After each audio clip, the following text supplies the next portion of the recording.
Rodei. Ao vivo tem disso, né, minha gente? Ao vivo é treta. Dá bronca na lousa, salve quem puder, corre para tudo. Mas, enfim, deu certo. A gente já viu aqui que a alternativa correta era a letra C. Eu vou rodar a vinheta, a gente continuar falando sobre produtos bancários, sobre mercados financeiros, um outro conteúdo que tem alta relevância. A gente fala de prova do Banco do Brasil. Então, vamos botar aqui a vinhetinha pra gente continuar agora. Fiquei até nervosa. Vamos lá. Vamos fazer aqui a vinhetinha pra gente continuar falando sobre isso agora. Vamos fazer a vinheta e vamos aqui, vamos juntos. A questão fala o seguinte, bora ver aqui junto. A questão nos diz aqui: uma das medidas adotadas para mitigar os efeitos da crise de 2008, lá atrás, que a crise financeira de 2008 foi a ampliação do acesso ao crédito, aumentando com isso ainda mais o papel dos bancos no desenvolvimento do país. Ou seja, eu comecei, e isso foi muito claro, essa expansão do crédito, eu lembro claramente, lido no jornal, que foi puxado lá naquele momento pelo Banco do Brasil e pela Caixa Econômica.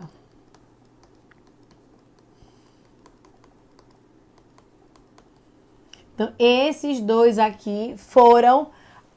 duas foram as entidades que puxaram o crédito no Brasil. Ele fala aqui, nesse caso, o crédito direto ao consumidor, letra A, é um empréstimo pessoal não vinculada à aquisição de bens e serviços. B, exclui as compras no cartão de crédito. Letra C, é um crédito concedido através do banco e instituições financeiras para a aquisição de bens. D, é um empréstimo descontado diretamente na folha de pagamento. E letra E, possui um prazo mínimo de 2 anos para o vencimento. Quando nós falamos em CDC, o que é que nós precisamos compreender? Vamos ver aqui a letra A. É um empréstimo pessoal de operação não vinculada à aquisição de bens e serviços. É vinculada à aquisição de um bem ou à aquisição de um serviço.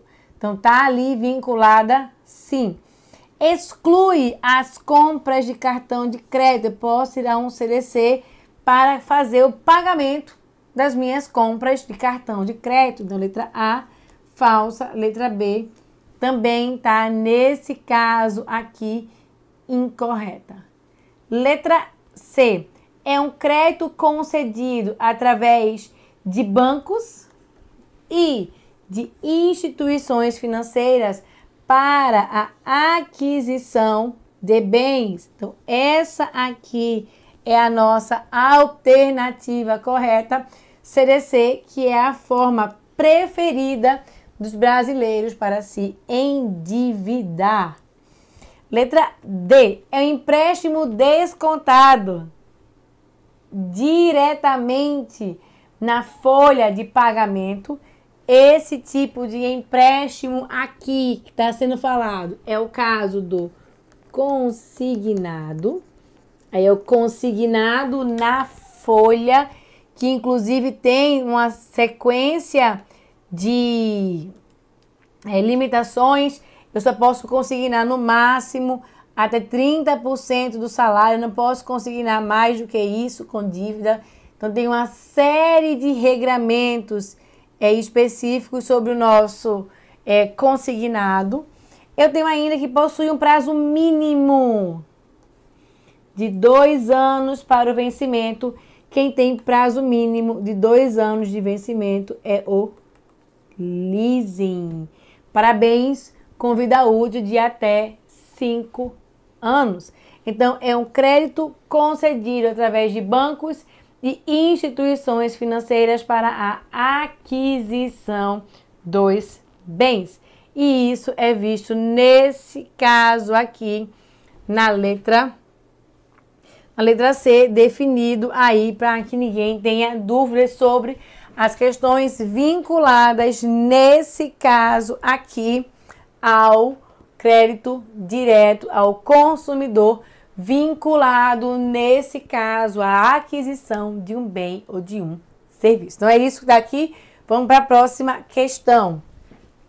Então, tá aqui definido pra gente. Vamos aqui para a próxima. E aí, agora, eu quero falar um pouquinho mais dentro de mercado financeiro, mas não mais dentro de produtos financeiros. Eu queria falar um pouco sobre o mercado cambial.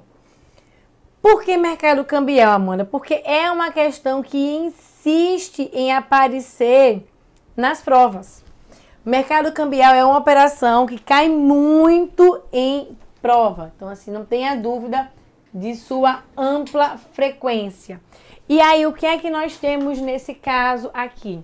Quando eu falo de câmbio, sobre o que é que eu estou falando? Eu estou falando da relação que existe entre duas moedas de dois países. Então, quando nós falamos em termos de mercado cambial, eu estou falando dessa relação que existe entre o real e o dólar e o euro, enfim, o dólar e o peso argentino, ou o que quer que seja. Tudo isso é análise dentro do escopo do nosso mercado cambial. E aí, o que é que nós temos nesse caso? Bora ver aqui para reforçar. Ele fala aqui: reguladas pelo Banco Central, as instituições financeiras autorizadas a operar todas as operações de mercado de crédito, mercado de câmbio no Brasil são ou é. Essa questão marcou como letra correta do BASA que somente os bancos múltiplos poderiam fazer todas as operações que envolvem mercado de câmbio, mas a Caixa Econômica também pode. Então, embora essa questão tenha dito que só os bancos múltiplos poderiam, sendo assim considerada o gabarito da questão.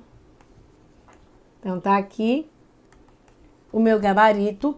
Não é só essa. Caixa Econômica também pode, e aí essa questão caberia recurso. Só um ponto importante é o que é, vamos revisar aqui o que é essa taxa de câmbio.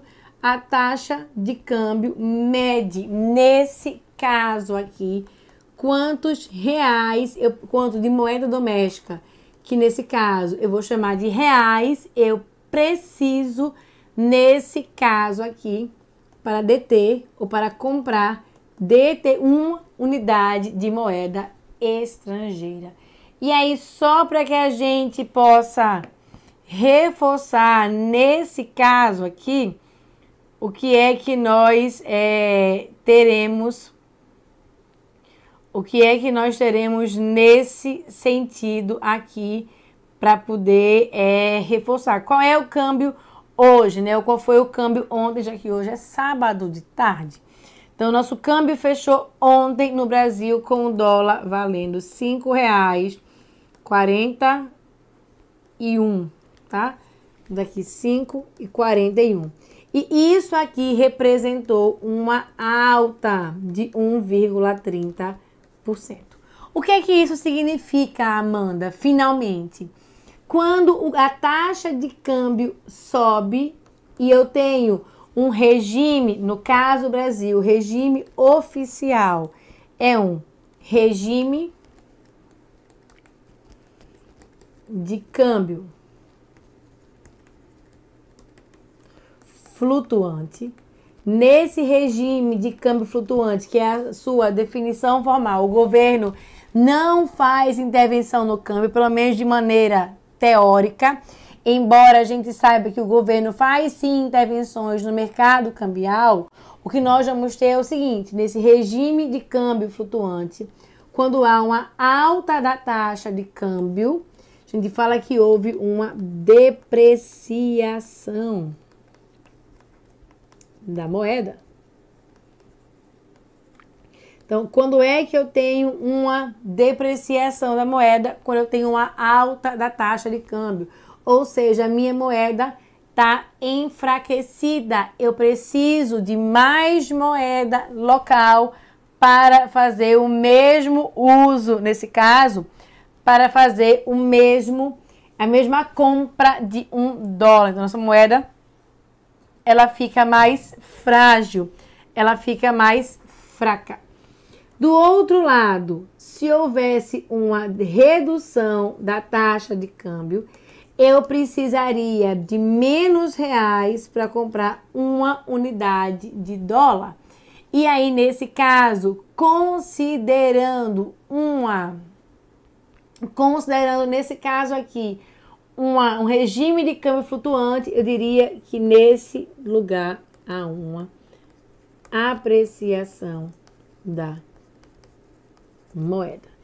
Só existe esse regime de câmbio, Amanda? Não existe só esse regime de câmbio.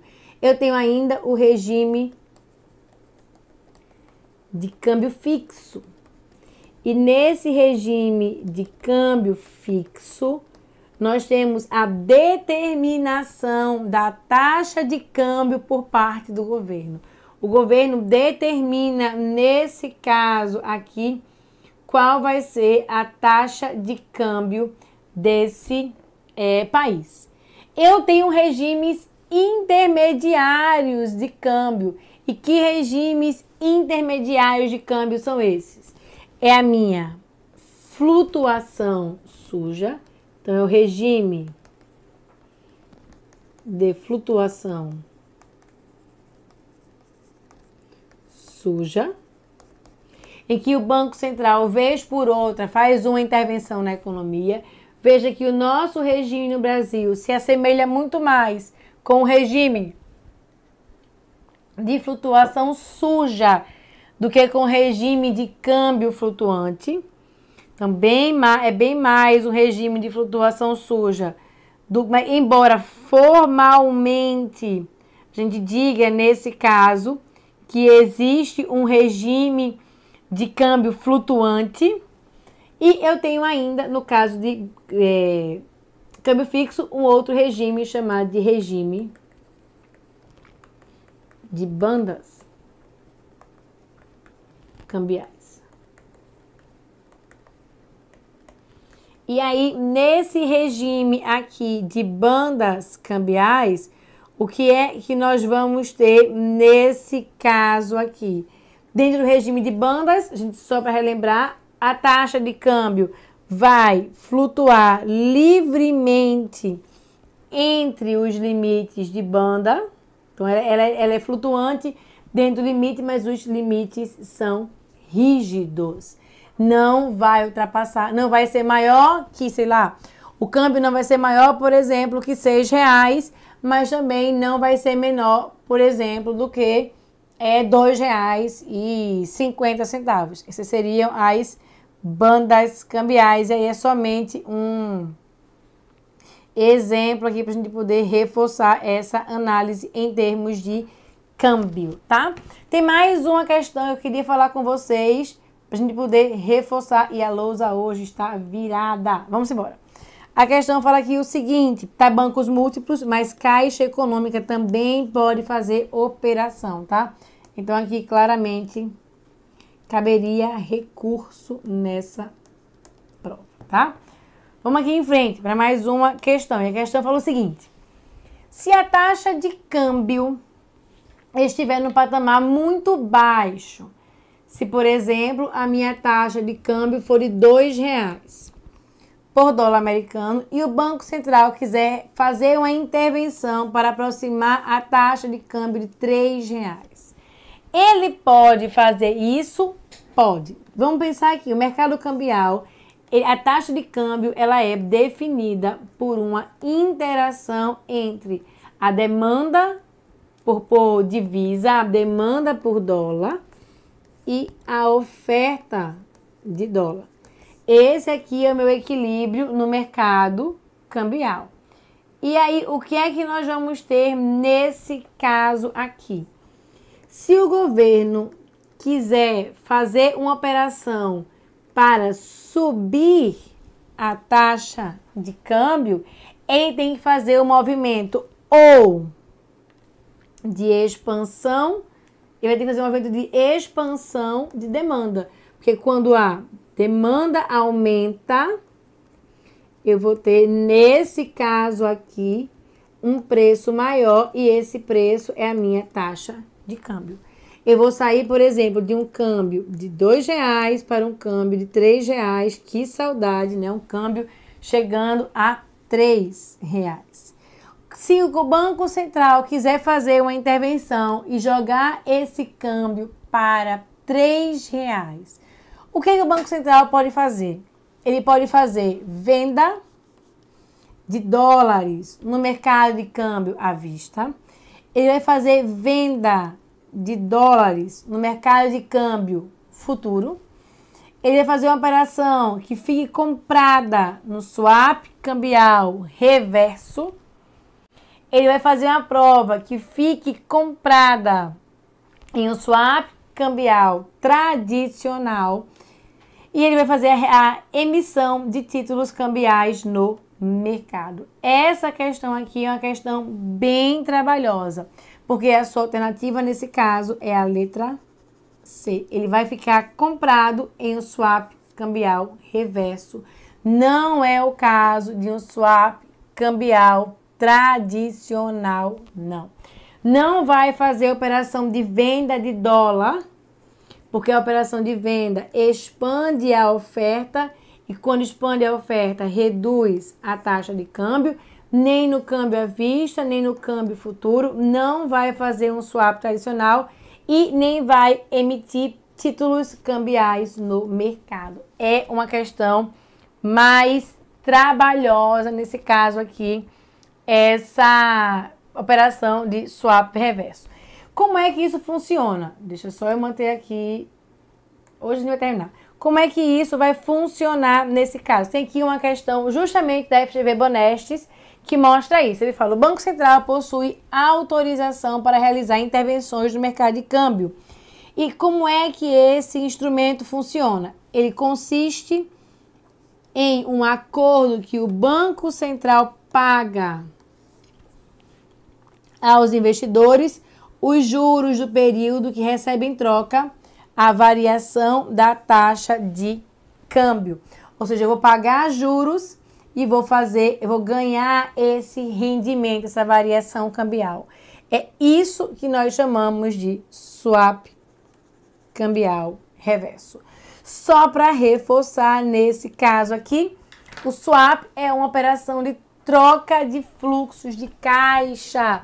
E nós vemos essa lógica de swap de forma ampla quando nós analisamos os contratos derivativos. Nos derivativos, sim, a gente vê muita coisa nesse caso aqui sobre swap e as características desse tipo de contrato. Então, é isso que nós temos nesse caso aqui para reforçar para vocês.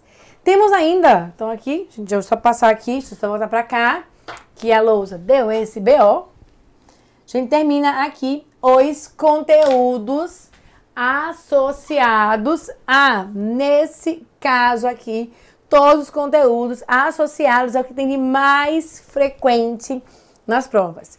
Sistema financeiro nacional, mercados financeiros, produtos financeiros. Só que eu queria trazer aqui pelo menos uma questão de um tópico que tem muita pouca relevância, tem pouquíssima relevância aqui, 0,34%, mas está ficando mais quente, mais recorrente e caiu na prova do BRB. Queria falar com vocês sobre o combate à lavagem de dinheiro. E aí eu vou colocar aqui... Conquiste sua vaga no Banco do Brasil com nosso aplicativo de questões. Você está se preparando para o concurso do Banco do Brasil e quer garantir a sua aprovação? Nosso aplicativo é a solução perfeita para você. Com ele, você terá acesso a mais de 750 questões e 7 simulados. Com o nosso aplicativo, você terá a praticidade de estudar onde e quando quiser, com a garantia de um material de qualidade e atualizado. Não perca mais tempo e comece já a sua preparação rumo à conquista da sua vaga no Banco do Brasil. Baixe agora o nosso aplicativo de questões e seja aprovado.